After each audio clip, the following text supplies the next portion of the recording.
The sound of a ringing phone piercing through the darkness of night can sometimes be fate itself calling. For General Ibrahim Traoré, the call that shattered his sleep that October, evening would become the catalyst for a conspiracy that would shake 3 nations to their core. The secure satellite phone on his mahogany desk vibrated insistently, its blue LED casting eerie shadows across the walls of his luxury villa 15 kilometers outside Ouagadougou. Ibrahim had just returned from a grueling 14-hour strategy meeting with the Joint Chiefs of Staff, discussing border security concerns that had been escalating for months. His military uniform lay draped over the leather armchair, the golden stars on his shoulders catching the moonlight streaming through the bulletproof windows.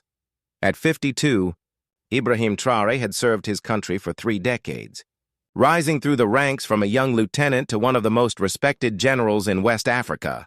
His weathered face bore the marks of countless missions in the Sahel, and his graying temples spoke of the weight of command he had carried for the past decade.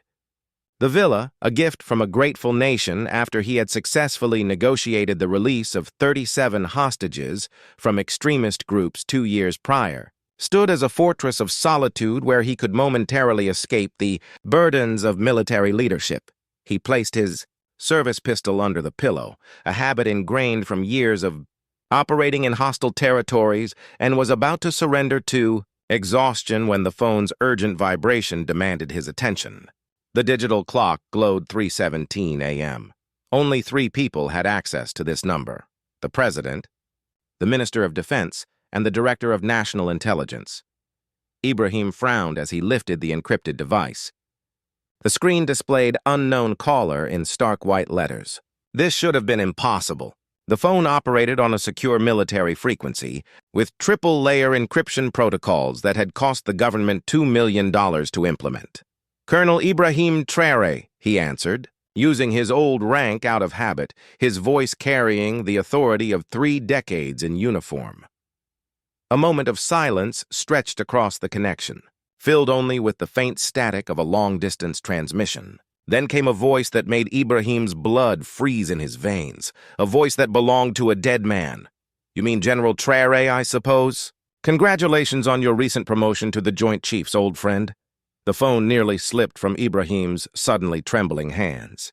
The voice was unmistakable. Captain Marcel Ouedraogo, his former partner, his closest friend, the man he had watched die in his arms 5 years ago during a border conflict with insurgents near the Mali frontier. Ibrahim's mouth went dry. His heart hammered against his ribs like a caged bird desperate for freedom. Who is this?" he managed to whisper, though every fiber of his being already knew the impossible answer. The voice continued with chilling familiarity. "Don't you remember me, Ibrahim? We fought shoulder to shoulder during Operation Black Diamond in 2018. You interrogated those 7 arms dealers with me during that classified mission in Banfora. You personally ordered me to burn the contents of the blue filing cabinet after we discovered the corruption network reached all the way to the presidential palace." Ibrahim's vision blurred. These were details that existed in no official records, secrets buried so deep that not even the intelligence archives contained them. Only Marcel could know about the Blue Cabinet, about the interrogations that had revealed a web of corruption involving government ministers and foreign arms dealers. Only Marcel had been present when they had made the decision to destroy evidence that could have toppled the government, but would have plunged the nation into chaos. "Impossible," Ibrahim breathed. "You're dead. I carried your body myself. I spoke at your funeral. Your mother wept on my shoulder as we lowered you into the ground." Marcel's laughter was hollow, echoing through the encrypted connection like a ghost's whisper. "Death, my dear Ibrahim, is often a matter of perspective. But you know what time it is now, don't you? I'm watching you from beyond the grave, and the hour of reckoning has arrived." A chill ran down Ibrahim's spine as Marcel's voice took on a sinister edge. "The red file has been opened, Ibrahim. After all these years of waiting, of planning, of preparing, the first target will fall within 12 hours. The cleansing begins at dawn, the red file." Ibrahim's legs nearly gave out beneath him. 3 years ago, in the depths of their shared frustration with the endemic corruption plaguing their beloved nation, he and Marcel had drafted a contingency plan, a systematic elimination strategy targeting the most corrupt high-ranking officials.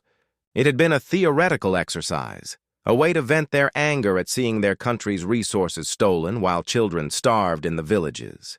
They had called it the Red File, and it had contained detailed plans for removing 17 individuals, whose deaths would effectively decapitate the corruption network. But it had never been more than angry talk between two idealistic soldiers. When cooler heads prevailed, they had agreed the plan was too dangerous, too likely to harm innocents, too close to becoming the very tyranny they sought to oppose. "Marcel," Ibrahim pleaded, his voice cracking with desperation. "If it's really you, you must stop this madness. We canceled the Red File for good reason. There would be civilian casualties. We agreed it was wrong. You canceled it." Marcel's voice turned ice cold. "You lost your nerve and canceled it." "But I never forgot, Ibrahim. I never stopped believing. Some things are never truly canceled, only postponed until the moment is right." The line crackled with static before Marcel's voice returned, carrying an unmistakable note of grim satisfaction. "Turn on your television at exactly 8 a.m., Channel 3, the morning news. And keep that phone close, old friend. I'll be calling again very soon." The connection died, leaving Ibrahim staring at the silent device in his shaking hands. Ibrahim didn't sleep for the remaining 4 hours until dawn. He spent the time pacing his bedroom, checking and rechecking his security systems, peering through the reinforced windows at the darkened grounds surrounding his villa. His security detail, 6 hand-picked soldiers who had served under him for years, maintained their perimeter patrol, unaware that their commander was experiencing what felt like a descent into madness. Could Marcel truly be alive?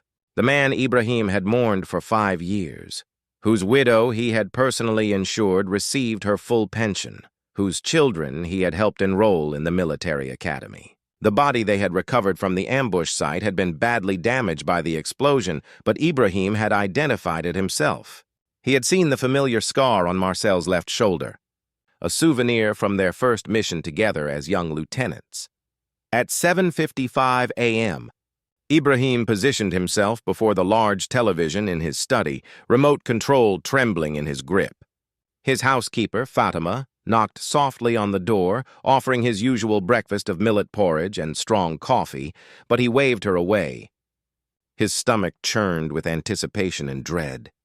At precisely 8 a.m., he switched to Channel 3. The morning news anchor, Marie-Claire Sankara, appeared on screen with the serious expression that preceded major stories. Behind her, a graphic read, "Breaking News" in urgent red letters. "Good morning. We begin today with shocking news from the capital. At approximately 7:30 this morning, Defense Minister Colonel Musa Dao's convoy was attacked by unknown assailants as it traveled along the Ouagakaya Highway.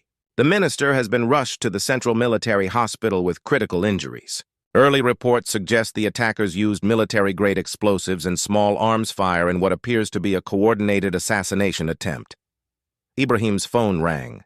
With numb fingers, he answered. Marcel's voice greeted him with smug satisfaction. "Are you beginning to believe now, my skeptical friend? Phase 1 of the Red File, executed precisely as we outlined 3 years ago. Minister Dao always traveled the same route at the same time. Predictable habits make for easy targets. Marcel," Ibrahim whispered, his voice barely audible. "This is madness. Minister Dao has 3 young children. His wife is pregnant with their 4th. And how many children starve while Dao deposits stolen aid money in Swiss bank accounts?" Marcel's voice hardened. "How many villages lack clean water while he builds another mansion?" "You've grown soft, Ibrahim. You've forgotten why we created the Red File in the first place." On the television, shaky cell phone footage showed the burning wreckage of an armored vehicle. Black smoke billowed into the morning sky while emergency responders worked frantically around the scene. "The second target will fall at precisely 2 p.m., Marcel continued with clinical detachment. "Colonel Amadou Tapsoba, commander of the Northern Border Post. He's been selling weapons to the very insurgents we're supposed to be fighting. Justice delayed is justice denied, but justice is coming nonetheless." Ibrahim found his voice, though it cracked with emotion. "Why are you doing this? Even if Dao is corrupt, even if they're all corrupt, this isn't the answer. We're soldiers, not assassins." Marcel's bitter laughter filled the encrypted connection. We were soldiers once, fighting for an ideal, for a country we believed in. But you changed, Ibrahim. You adapted, you compromised, you became part of the system. When they offered you that promotion to general, when they gave you that villa, when they invited you to their dinner parties, you forgot who you really were. The accusation hit Ibrahim like a physical blow. There was truth in Marcel's words that he couldn't deny. Over the past 5 years, as he had risen through the ranks, he had made compromises. He had overlooked smaller corruptions to maintain his position to fight larger ones. He had played the political game, telling himself it was for the greater good. You misunderstand, Ibrahim protested. I've been working within the system to change it. Real reform takes time, patience, time. Marcel's voice erupted with fury. How much time, Ibrahim? How many more years while our people suffer? While our children die of preventable diseases because corrupt officials steal medical supplies? While foreign mining companies rape our land because ministers take bribes to look the other way? The line went quiet for a moment before Marcel's voice returned, calmer but infinitely more menacing. The second target will fall at 2 p.m. After that, we'll talk again about your role in what comes next. Oh, and Ibrahim, don't bother trying to trace this call or warn anyone. I'm using technology that makes your military encryption look like smoke signals. Just like the old days, remember? We always were ahead of the curve. The phone went dead, leaving Ibrahim staring at his reflection in the black screen. By noon, Ibrahim had made his decision. He couldn't sit idle while Marcel, or whoever was using Marcel's identity, carried out a campaign of assassination. But he also couldn't simply call his colleagues and warn them. If Marcel truly possessed the detailed knowledge he had demonstrated, it meant either he was genuinely alive or someone had access to classified information that should have been impossible to obtain. Ibrahim changed into civilian clothes, khaki pants, a simple white shirt, and a light jacket to conceal his sidearm. He left his villa through the rear gate, avoiding his security detail. They would report his absence within the hour, but by then he hoped to have answers. At 1:45 p.m., he was monitoring radio communications from his secure vehicle, parked on a hillside overlooking the northern border post 15 kilometers away. The facility was a collection of concrete buildings and watchtowers surrounded by razor wire, housing 200 soldiers responsible for patrolling a 100-kilometer stretch of frontier. His radio crackled to life at precisely 2 p.m. Emergency. Reports flooded the frequencies as an explosion rocked the command building of the border post. Through his binoculars, Ibrahim watched black smoke rise from the compound as soldiers scrambled to respond to the attack. His phone rang immediately. Colonel Tapsoba is dead, Marcel announced without preamble. A briefcase bomb delivered by one of his own subordinates, a young sergeant whose sister died of malaria because Tapsoba sold the anti-malarial drugs she needed. Poetic justice, don't you think? Ibrahim closed his eyes, overwhelmed by the implications. How many people know about the red file, Marcel? Besides us? No one alive, supposedly. Marcel's voice carried a hint of amusement. But dead men tell no tales, and living men sometimes lie about being dead. Now listen carefully, Ibrahim. I want to meet you face to face. Tonight at midnight in the village of Tanghin Dasuri. At the old mosque where we first discussed the red file. Come alone. This could be a trap, Ibrahim replied. I saw you die with my own eyes 5 years ago. I helped carry your coffin. Some deaths are performances, Ibrahim, just like some loyalties. Midnight. If you're late, the third target dies ahead of schedule. And believe me, this time it will be someone you care about personally. Before Ibrahim could respond, Marcel had disconnected. The drive to Tanghin Dasuri took 2 hours through increasingly remote countryside. The village had been the site of their first covert mission together, investigating reports of arms smuggling that had led to the larger corruption network they had eventually uncovered. It was also where they had first discussed the theoretical plan that had become the Red File, during a long night of guard duty at the small mosque that served the local population. As Ibrahim navigated the narrow dirt road leading into the village, memories flooded back. Marcel had been like a brother to him, the closest friend he had ever known.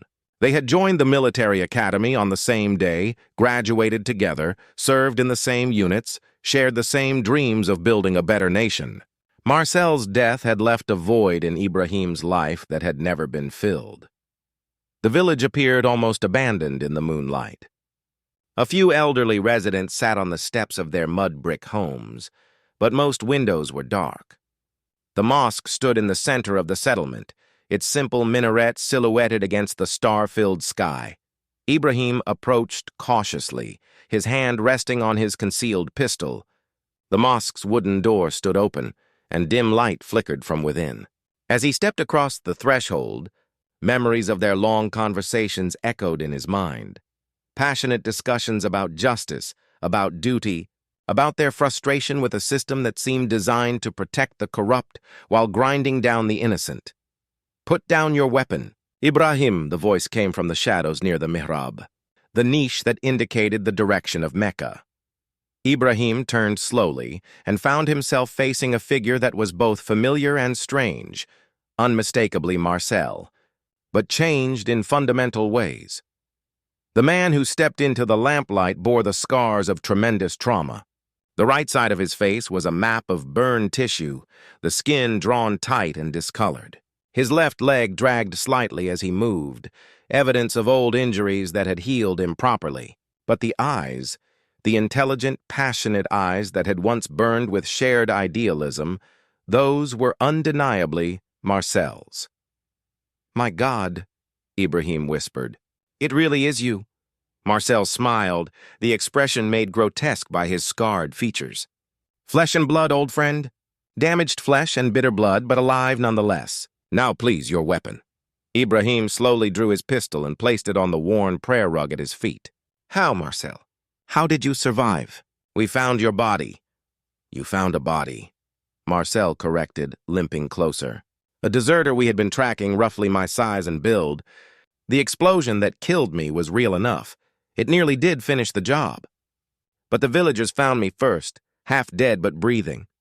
They nursed me back to health over many months, hidden away in a cave system in the hills." Marcel gestured to his scarred face. "The burns were the worst part. No proper medical care, just traditional remedies and prayer. I nearly died a dozen times from infection. But I survived, Ibrahim, sustained by the knowledge that our work wasn't finished." "Why didn't you come back?" Ibrahim asked, though part of him already knew the answer. "We could have continued working together, found other ways to fight the corruption." Marcel's laugh was bitter. "And do what? File more reports that disappear into bureaucratic black holes? Arrest small-time smugglers while their bosses attend state dinners?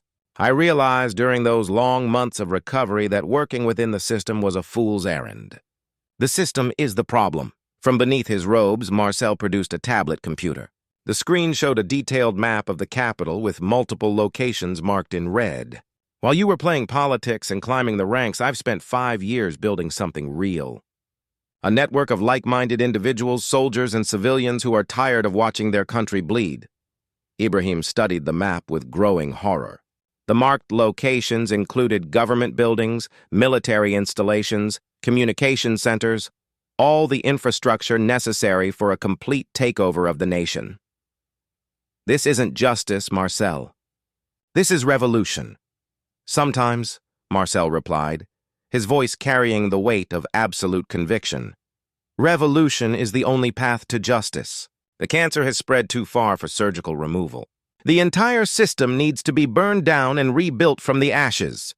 As if summoned by his words, the sound of distant explosions echoed through the night air. Marcel checked his watch with satisfaction. "Phase 2 has begun. My people are moving on key installations throughout the country. By dawn, the old order will be nothing but a memory."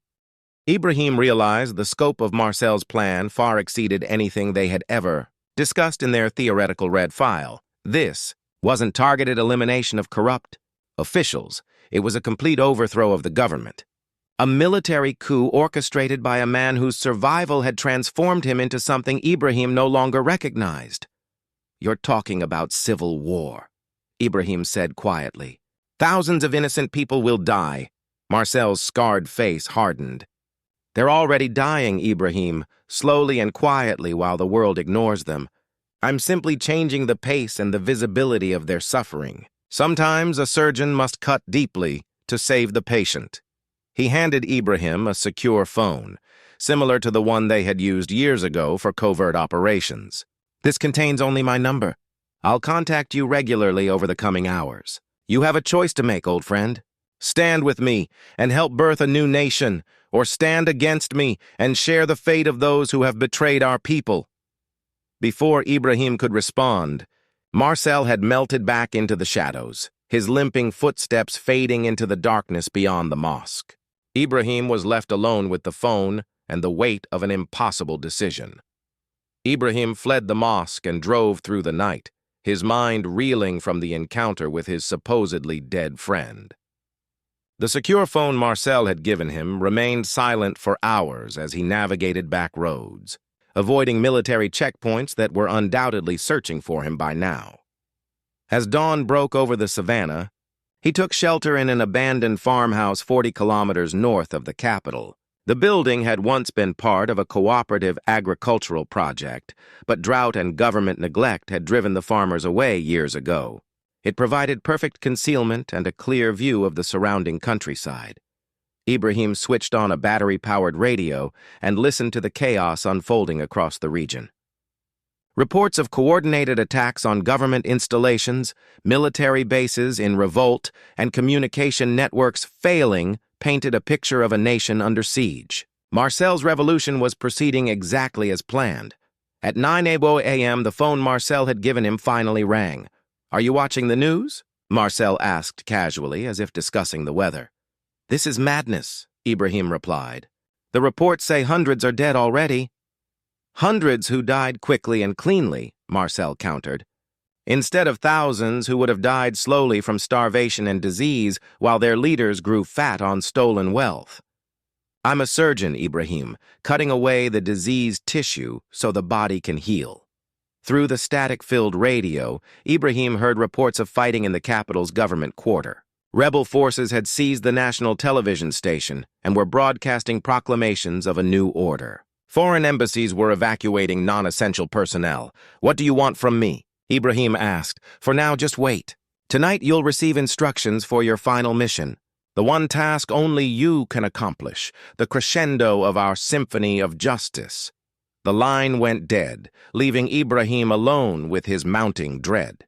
He knew Marcel well enough to predict what that final mission would be: the assassination of the president himself, the ultimate target they had identified in their theoretical red file years ago. At noon, the phone rang again, but this time the voice was different. A woman speaking in accented French. "General Traoré? My name is Dr. Awa Cissé. I'm a telecommunications analyst with the Regional Intelligence Cooperation. I've been monitoring Captain Ouedraogo's communications network." Ibrahim tensed. "How did you get this number?" "We've been tracking Marcel for months," Dr. Cissé explained. "Not the dead Marcel Ouedraogo from your military records, but the very much alive arms dealer and revolutionary who's been building a network across 3 countries. I believe you're not complicit in his plans, General. I'd like to help you stop him." Ibrahim remained skeptical. "This could be a trap." "If it were a trap, we would have surrounded your location already," Dr. Cissé replied matter-of-factly. "We know you're in the old Ticaré farmhouse. We also know Marcel plans to use you as his final weapon against the president." The accuracy of her intelligence was unsettling but convincing. "What do you propose?" "Meet me at the abandoned radio station 15 kilometers east of Ouagadougou. I'll show you evidence of Marcel's true agenda, information that might change your perspective on your old friend." Ibrahim weighed his options. Marcel had transformed into someone he barely recognized, orchestrating violence on a scale that horrified him. But could he trust this mysterious intelligence analyst? 2 hours, he agreed finally. "Come alone." The abandoned radio station had once broadcast government propaganda across the region, but budget cuts had shuttered the facility 5 years earlier. Dr. Cissé was waiting for him in the main transmission room, surrounded by banks of computers and communication equipment that definitely hadn't been there when the station was operational.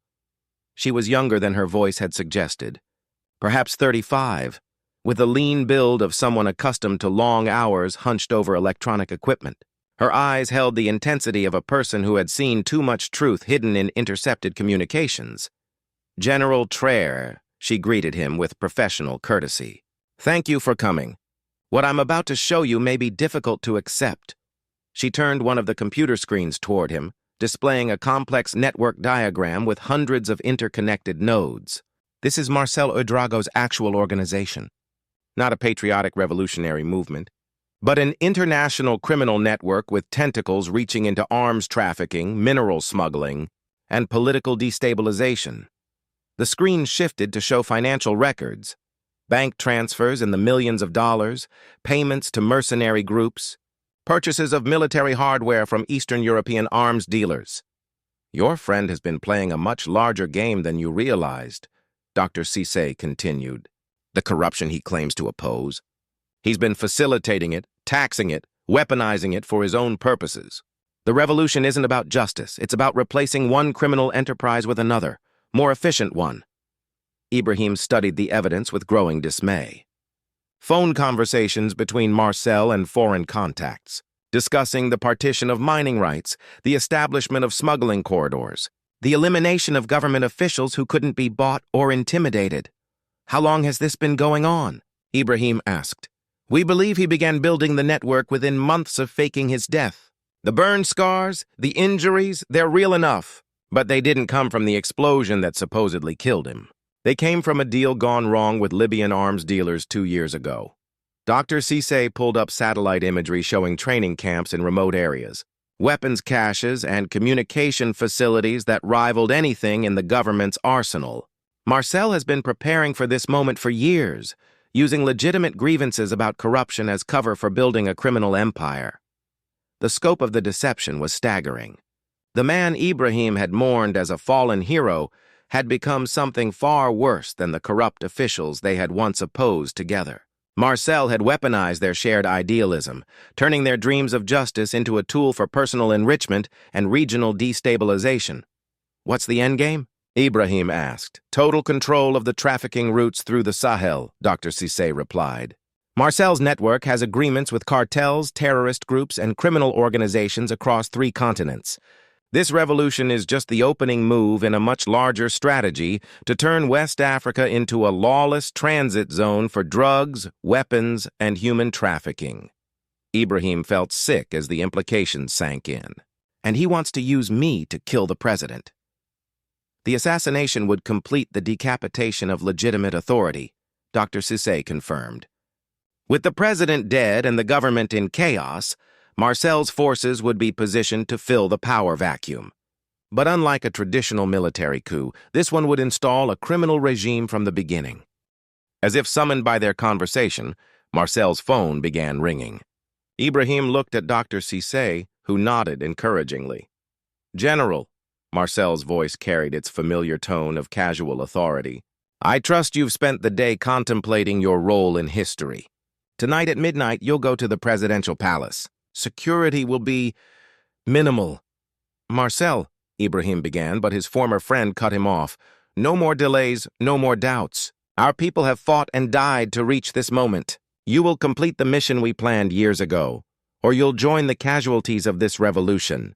The choice is yours, but the outcome is inevitable." The line went dead.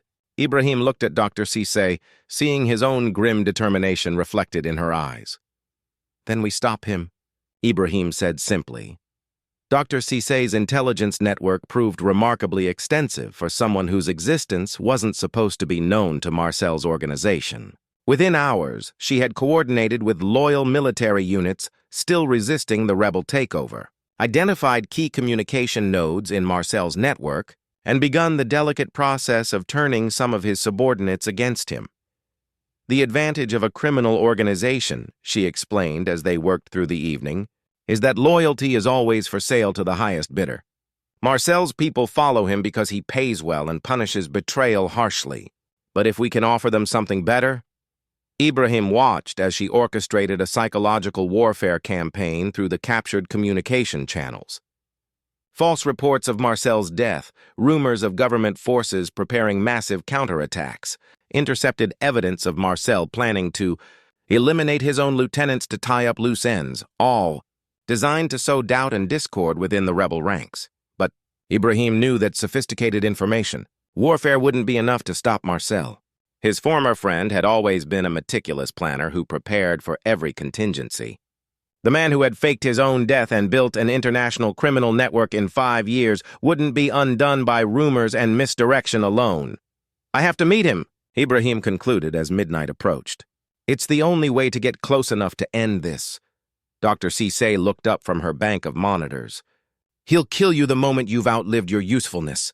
"You know that?" Ibrahim nodded grimly. "Then I'll have to make sure I remain useful until I can turn the tables on him."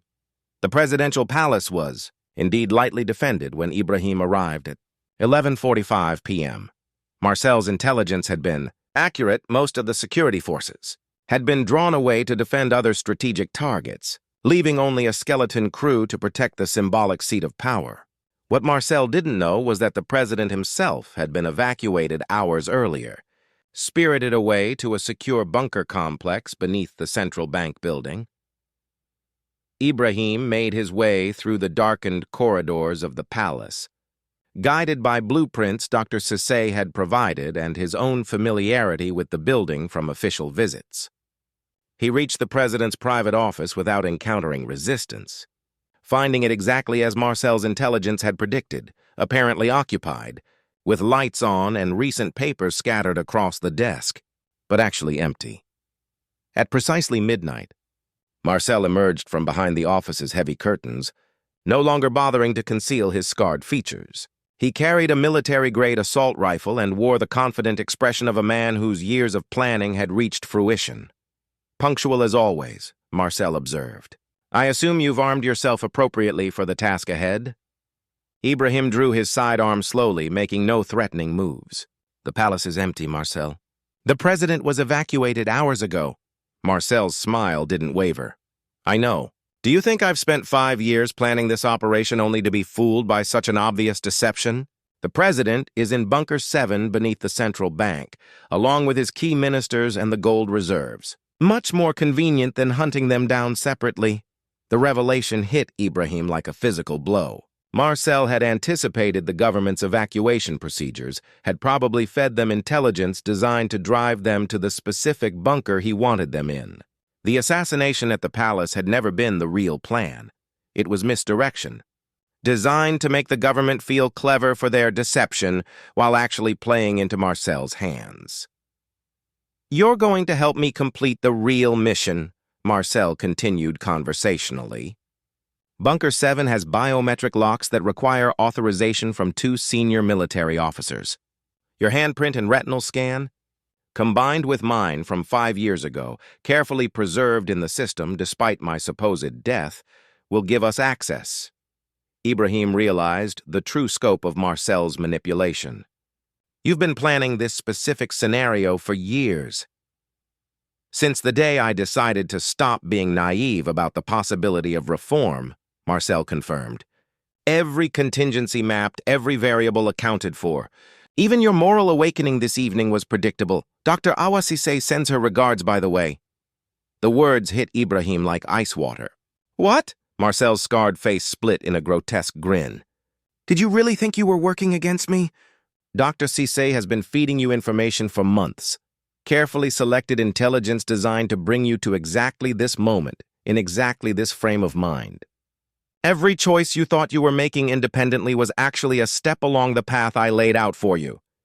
Ibrahim's mind reeled as he processed the implications. The intelligence analyst who had seemed to offer salvation was actually another of Marcel's assets. The evidence of criminal networks, the financial records, the satellite imagery, all real, all damning, but presented in a context designed to manipulate Ibrahim into cooperation rather than expose Marcel's true activities.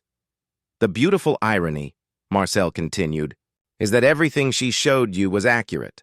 I am running an international criminal network. I am planning to replace government corruption with something far more efficient. I am going to turn this region into a transit hub for every illicit commodity imaginable.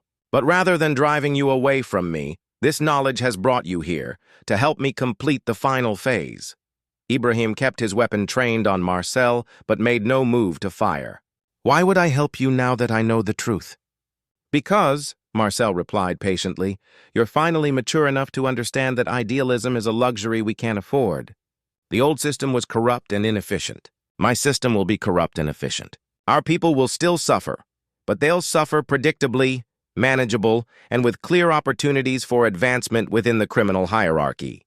It's not the just society we once dreamed of, but it's a functional society. Marcel gestured toward the windows overlooking the capital, where sporadic gunfire and distant explosions marked the ongoing violence. Look around you, Ibrahim. This is what happens when you try to change things gradually, through proper channels, with respect for law and order. Chaos, bloodshed, uncertainty. I'm offering stability, criminal stability, but stability nonetheless. The argument was seductive in its pragmatism, and Ibrahim could see how Marcel had recruited others to his cause. In a region plagued by decades of failed governance, ineffective reform efforts, and endless cycles of poverty and violence, the promise of competent criminal leadership might indeed seem preferable to incompetent, legitimate leadership. But Ibrahim had seen too much, learned too much about the true cost of Marcel's stability to be swayed by sophisticated rationalization. And if I refuse? Marcel shrugged. Then you die here and I find another way into the bunker. It may take longer, cost more lives, but the outcome remains the same. I've spent too many years and too much effort to be stopped by sentimental attachment to our old friendship. Ibrahim realized that Marcel was entirely serious. The man he had once called brother would kill him without hesitation if necessary. The transformation was complete. Whatever had made Marcel Ouedraogo human had been burned away along with his face in that Libyan arms deal gone wrong. But Marcel had made one crucial error in his elaborate manipulation. He had assumed that learning the truth about the scope of his criminal network would make Ibrahim more likely to cooperate, not less. He had misjudged the depth of his old friend's moral convictions. Ibrahim smiled for the first time in hours. You're right about one thing, Marcel. I am finally mature enough to understand what needs to be done. He pulled the trigger. Marcel's body hit the carpet of the presidential office with a soft thud, his rifle clattering away across the polished floor. Ibrahim stood over his former friend's corpse, feeling an unexpected mixture of grief and relief wash over him. The secure phone in Marcel's pocket was ringing insistently. Ibrahim retrieved it and answered. Phase 7 is complete, he announced, mimicking Marcel's tone and cadence as closely as possible. Proceeding to final phase. Understood, sir, came the response from one of Marcel's lieutenants. All units are standing by for your signal. Ibrahim ended the call and immediately dialed the number Dr. Cissé had given him, hoping against hope that she had been genuine despite Marcel's claims about her loyalty. It's done, he said when she answered. Marcel is dead? Her voice carried surprise and what sounded like genuine relief. You weren't working for him? God, no, Dr. Cissé replied with obvious disgust. Though I was beginning to wonder if you were. His people have been trying to trace our communications for hours. We need to move quickly before they realize something's wrong. Ibrahim felt a surge of hope. Marcel had been lying about Dr. Cissé, probably attempting to isolate Ibrahim psychologically and make him feel that cooperation was his only option. What do you need me to do? Marcel's network is held together by personal loyalty and fear of his retaliation. With him dead, we have a window of opportunity before his lieutenants realize what's happened and try to seize control themselves. But we need to act within the next 2 hours. Dr. Cissé's voice carried the urgency of someone who understood the stakes involved. Marcel's second-in-command is a former French Foreign Legion sergeant named Claude Mensa. He's currently coordinating the assault on the central bank bunker from a command post in the old textile factory. If we can eliminate him before he learns of Marcel's death, the entire network will fragment into competing factions. Ibrahim checked his watch, 12:47 a.m. How do we reach him? Marcel's phone contains access codes for the secure communication network. You'll need to impersonate him long enough to get close to Mensa. Can you do that? Ibrahim thought about the hundreds of hours he had spent with Marcel over the years, the mannerisms and speech patterns that had once been as familiar as his own. Yes, but what about the other cells? Marcel mentioned operations across 3 countries. That's where the beauty of a centralized criminal network becomes its weakness, Dr. Cissé explained. Every major decision flows through Marcel personally. His regional commanders are waiting for orders that will never come. Without central coordination, they'll either go into hiding or turn on each other trying to grab pieces of the empire. The plan was risky but elegant in its simplicity. Ibrahim would use Marcel's identity to isolate and eliminate the key lieutenants, while Dr. Cissé coordinated with loyal military units to retake strategic positions. If they moved quickly enough, they could collapse the entire network before it had time to adapt to Marcel's death. Ibrahim studied Marcel's phone, familiarizing himself with the contact list and recent communication patterns. The device contained a treasure trove of intelligence, financial records, operational plans, personnel files on hundreds of criminals and corrupt officials across the region. It would take months to fully unravel Marcel's network, but they had enough information to strike at its core. At 1:15 a.m., Ibrahim placed his first call. "Mensa, this is Marcel. Change of plans. I'm coming to your position. Have your men stand down when I arrive, sir." Mensa's voice carried a slight French accent. "I thought you were proceeding to the bunker." "The situation has evolved. The government forces are stronger than anticipated. We need to regroup and reassess." There was a pause. "Understood, sir." "Should I abort the bunker assault?" Ibrahim took a calculated risk. "Not yet. Maintain position but hold fire until I arrive. This may be a temporary setback, not a defeat." "Yes, sir."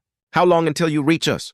20 minutes, Ibrahim replied, knowing the textile factory was exactly 18 minutes from the presidential palace. Ibrahim arrived at the abandoned industrial complex with 2 minutes to spare, having pushed his stolen motorcycle to dangerous speeds through the darkened streets. The factory had been shuttered for over a decade, but Marcel's people had transformed it into a sophisticated command center. Generators provided power for communication equipment, and armed sentries patrolled the perimeter. The guards recognized Marcel's voice when Ibrahim called out the agreed-upon code phrase, waving him through the security checkpoints without question. Inside the main factory floor, Ibrahim found Mensa hunched over a bank of radio equipment, coordinating the movements of rebel units throughout the capital. Mensa looked up as Ibrahim approached, his weathered face creased with concern. "Sir, I'm glad you're here.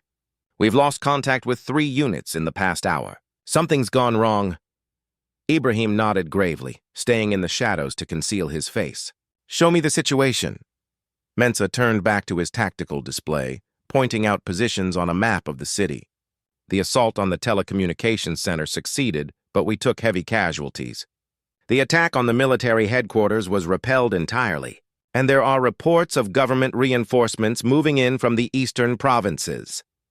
As Mensa leaned over the map, Ibrahim drew his silenced pistol and fired a single shot into the base of the man's skull. The former legionnaire dropped without a sound, his body falling across the communication equipment. The other technicians in the command center looked up in shock. Before any of them could react, Ibrahim had his weapon trained on the group. "Marcel is dead," he announced calmly. "This revolution is over. You have 2 choices: surrender and face justice through the legal system, or resist and die here."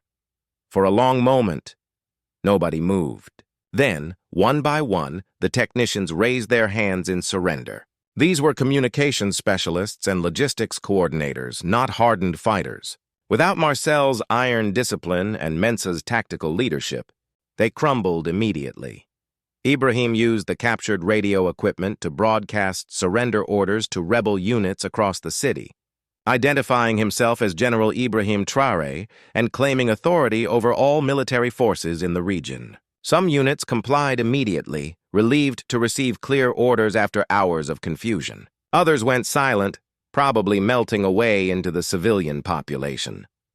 By dawn, the capital was quiet. Government forces had retaken most strategic positions, and the few remaining rebel holdouts were isolated and negotiating surrender terms. Dr. Cissé arrived at the textile factory as the sun rose, accompanied by a squad of elite military police. "It's over?" she asked, surveying the captured command center. Ibrahim nodded, feeling exhaustion wash over him for the first time in 24 hours. "The organized resistance is finished. There will be scattered cells and individual criminals to hunt down, but Marcel's network is broken. Dr. Cissé examined Mensah's body with professional detachment. He was the key tactical coordinator. Without him, the regional cells will spend more time fighting each other than causing problems for legitimate governments. Over the following weeks, the full scope of Marcel's criminal empire gradually became clear. His network had indeed spanned 3 countries and involved partnerships with cartels, terrorist groups, and corrupt officials from Senegal to Chad. The financial records on his phone led to the seizure of over $50 million in assets and the arrest of more than 300 individuals. But perhaps more importantly, the failed revolution had exposed the genuine grievances that Marcel had exploited to build his following. The corruption that he had claimed to oppose was real, and the government's narrow escape from his criminal alternative forced meaningful reforms that might have taken decades to achieve through normal political processes. 3 months after Marcel's death, Ibrahim stood in the cemetery where his old friend had supposedly been buried 5 years earlier. The grave was real enough, though it had never contained Marcel's body. Instead, it held the remains of a young deserter whose family had never been told of his fate, another victim of Marcel's deception. The morning sun cast long shadows across the weathered headstones, and a warm breeze carried the scent of jasmine from the nearby village gardens. Ibrahim placed a simple wreath of white lilies on the headstone, the same flowers that Marcel's wife had carried at their wedding, back when they were all young and believed that honor and duty would be enough to change the world. "I'm sorry, Marcel," he whispered to the marble marker. "Sorry that I couldn't save you from what you became. Sorry that our dreams of justice led to so much bloodshed. But mostly, I'm sorry that you forgot who we used to be. 2 idealistic young men who thought they could fix everything with courage and good intentions." The inscription on the headstone read simply, "Captain Marcel Ouedraogo, 1975-2019, died in service to his country." No mention of the 5 years he had lived beyond that date. No acknowledgement of the crimes he had committed or the lives he had destroyed. Sometimes, Ibrahim reflected, the official record was kinder than the truth.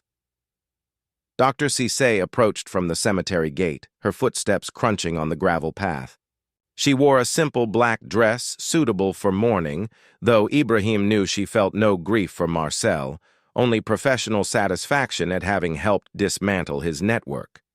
She had been promoted to Deputy Director of Regional Intelligence, tasked with dismantling the remaining fragments of Marcel's empire and preventing similar organizations from taking root. "Any regrets?" she asked, joining Ibrahim beside the grave. Her voice carried the weight of someone who had seen too much human complexity to believe in simple answers. Ibrahim considered the question carefully, watching as a small gecko scurried across the headstone's surface. About stopping him? No, about the man he used to be? Every day. Marcel wasn't born evil, you know. He was shaped by circumstances, by disappointments, by the gap between what he hoped our country could become and what he saw it actually becoming. Dr. Cissé nodded thoughtfully. "I've read his psychological profile from Military Academy. Top of his class, exemplary service record, commendations for bravery under fire." "What turned him?"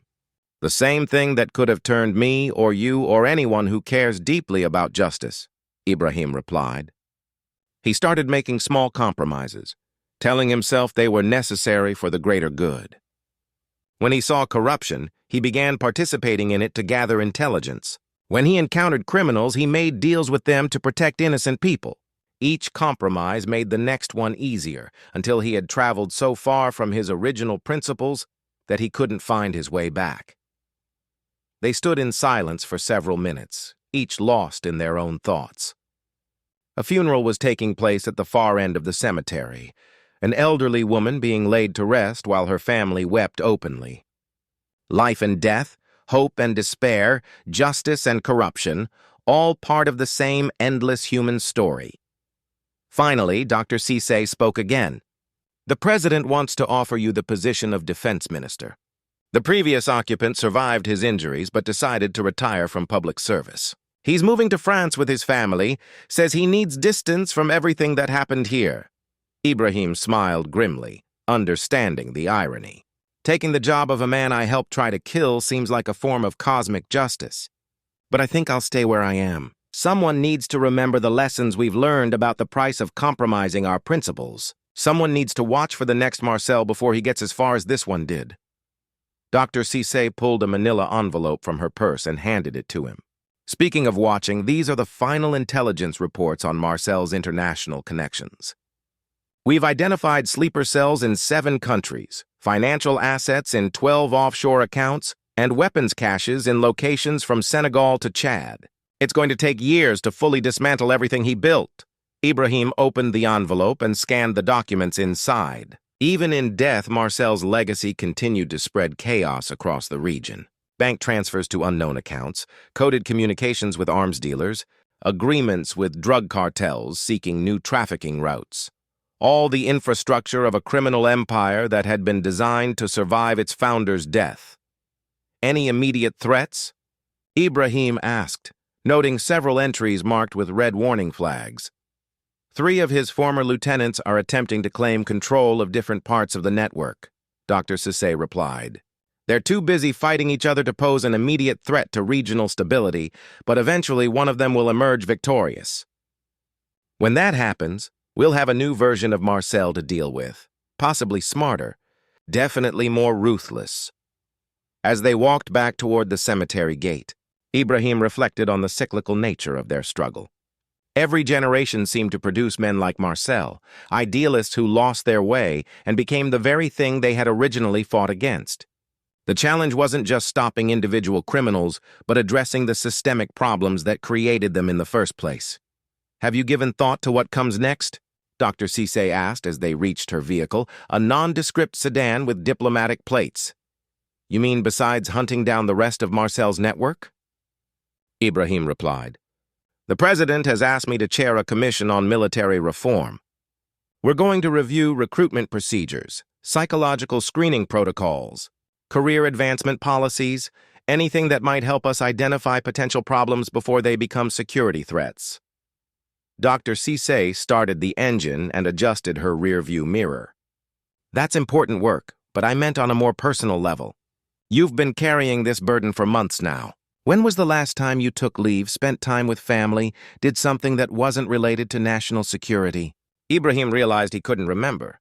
Since Marcel's first phone call, his entire existence had revolved around the crisis. He had friends he hadn't spoken to, hobbies he had abandoned, a personal life that had been completely subsumed by his professional duties. There's a woman in Bobo Dioulasso, he said quietly. Sarah, a doctor at the regional hospital. We've been corresponding for several months. She's been very patient with my irregular schedule. Dr. Cisse smiled, the first genuine smile he had seen from her in their months of collaboration. Perhaps it's time to make that correspondence more regular. The country will survive if General Ibrahim Traoré takes a few days off. As they drove back toward the capital, Ibrahim's secure phone began ringing. The display showed an unknown number, just as it had that night 3 months ago when everything had begun. For a moment, his hand froze over the device. Muscle memory triggering the same fear and uncertainty he had felt when Marcel's voice had first emerged from beyond the grave. Then he answered with steady voice, General Ibrahim Traoré, good morning. General, came an unfamiliar voice speaking accented French. My name is Colonel Dubois, French military intelligence. I believe we have mutual concerns regarding some recently active criminal networks in the Sahel region. Specifically, we've detected communication patterns that suggest Marcel Ouedraogo's organization may have had deeper European connections than previously understood. Ibrahim exchanged a look with Dr. Cisse, who was listening to his side of the conversation with growing concern. Marcel's network was supposedly dead, but intelligence work had taught them both that criminal organizations were like invasive weeds. Cut off the visible growth, and the roots would sprout new shoots in unexpected places. I'm listening, Ibrahim replied, beginning to walk faster toward their waiting vehicle. Colonel Dubois continued with military precision. Our analysts have identified financial transactions suggesting that Marcel was receiving guidance and support from a criminal syndicate based in Marseille. We believe this group was using his network as a testing ground for expansion into African markets. With Marcel dead, they're looking for new local partners. The implications were staggering. If Marcel had been working with European criminal organizations, his death might have eliminated only the visible tip of a much larger iceberg. Foreign criminal syndicates with vastly greater resources and experience could prove far more dangerous than any homegrown threat. "What do you propose?" Ibrahim asked, already knowing that his planned vacation would have to be postponed indefinitely. "A joint task force," Colonel Dubois replied. "French intelligence resources combined with your local knowledge and contacts. We shut down this syndicate before they can establish a new African foothold." As they drove back toward the capital, Ibrahim reflected on the cyclical nature of the struggle between order and chaos, between legitimate authority and criminal alternatives. Marcel had been stopped, but the war he represented, the battle for the soul of a region caught between failed governance and criminal efficiency, would continue long after both of them were gone. But perhaps that was the point. Evil was never defeated permanently. It merely adapted and evolved. The price of justice wasn't a single moment of triumph, but a lifetime commitment to vigilance and resistance. Every generation had to fight the same battles in new forms, making the same choices between easy corruption and difficult integrity. Dr. Cissé glanced at him as she navigated through the afternoon traffic. "Another crisis?" "Another opportunity to do the right thing," Ibrahim replied, already mentally shifting from mourning his friend to hunting his friend's successors. He pulled out his personal phone and scrolled to Sarah's number. Whatever new threat was emerging, whatever challenges lay ahead, he would face them with a clearer understanding of what he was fighting for. Marcel had forgotten that the goal wasn't just to oppose corruption, but to build something better to replace it. Ibrahim typed a quick message. "Crisis delayed my leave again, but not canceled. We'll explain everything when I see you. Promise this time will be different."